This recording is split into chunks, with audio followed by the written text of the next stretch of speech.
Greetings, St. Paul's, and blessings on this Friday. I come to you from our space of worship, your St. Paul's building.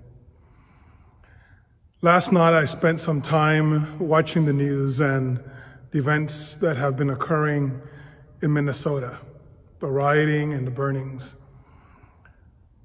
And it have made me reflect a lot on the state of human relations and race relations in our society. I am choosing not to watch any more of the news because it brings me anger, frustration, tears, a lot of pain at seeing what people are going through and what they have to do in their struggle for justice.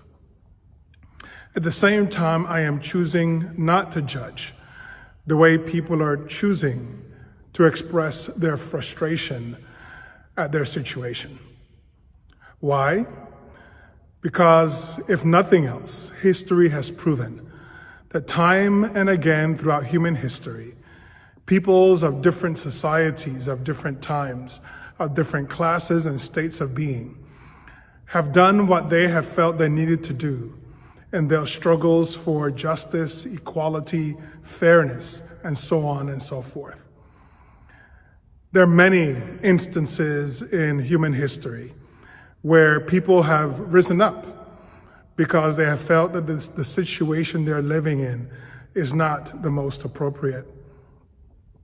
Just some years ago, we can remember the civil rights movement, how people chose in many different ways to demonstrate and to go out into the streets and either through active or passive means to express their frustration.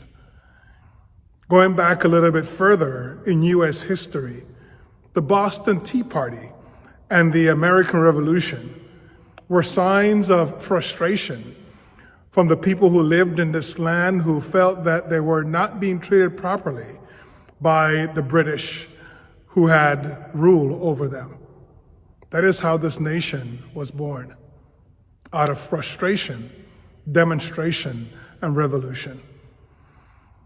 I am sure that if you take the time to go back in history, you will find that people have risen up many times over because they were angry and frustrated because of the way they were being treated or mistreated by those whom they put their trust in to care for them. I think my attitude right now towards what is going on, and I think it should be yours as well, is to be in a deep place of prayer.